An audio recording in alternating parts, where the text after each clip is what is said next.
In this video, I'm going to teach you a 3-step method to end your presentations so that your audience is excited, interested, curious, and most importantly, wanting more. Here we go. I'm going to teach you this method as a 3-step system, but think about it like boxing. You see, in boxing, they teach you all these different punches, but it doesn't mean that you always have to do those punches in the same combination. In fact, the combination is up to you. Think about this process in the exact same way.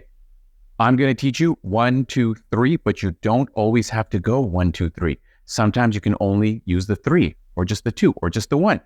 Sometimes you do 3, 2, 1. Sometimes 2, 3, 1. Sometimes 1, 1, 2, 3.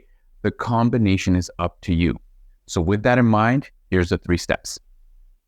Recap, challenge, full circle. But what does that mean? Well, let's go through them. Recap your presentation, but in a very specific way. You have to recap your presentation as simply as possible. Ideally, in one sentence. One sentence that they can hear and then repeat to everyone else. So when someone says, "What was that presentation about?" you can answer with that one simple sentence. So how do you do that? Well, if you've been following me or following my channel or my social media, you already have a bunch of ways to do it. If you haven't, just look through the history and you're going to see some answers.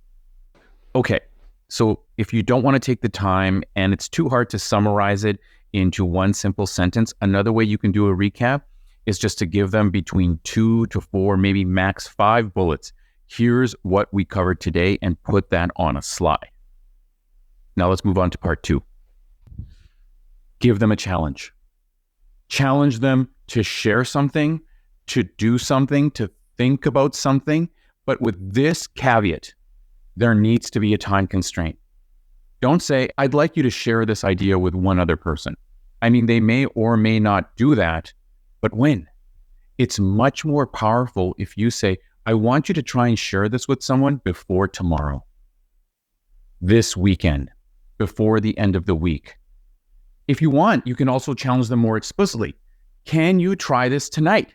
Can you try this tomorrow? Can you try this with the next person you speak with? Can you think about this once before bed? Can you try and remember this tomorrow when you're blank? The next time you're at the store, I want you to think about this. By giving a time constraint, it makes things much more real and simple. Because not only can I identify, okay, by tomorrow, maybe, but I'll know that after tomorrow, I won't have to do it anymore. And even though I'm thinking that, if I actually follow through, it's going to reinforce something in my brain. So that's part 2, which brings us to part 3, full circle. Full circle is so simple yet so powerful. And it's such a great opportunity for you because nobody does it. Full circle is simply making a reference to your beginning at the end. So if you're doing a presentation and you start off with a question, say that question again. If you're doing a presentation and you start off with a stat, remind them of that stat. But if you want to be even more powerful, answer the question. Tell them, let's get that stat to this number. If you start off with anything, make a reference to your beginning at the end so the audience feels like they have gone full circle. And that's the 3 steps. Recap, challenge, full circle. Now, I want to be honest. If you try and do all 3 of these, it might be too much. You might feel overwhelmed. You might feel like, I don't know how this flows. Fine. Here's my challenge to you. Try one of these in your next presentation. That's it. Just do a recap. Just do a challenge. Just do a full circle. Try one of these until you get really good at it, then add another. And before you know it, you're going to have a little boxing combo that nobody can stop. Good luck.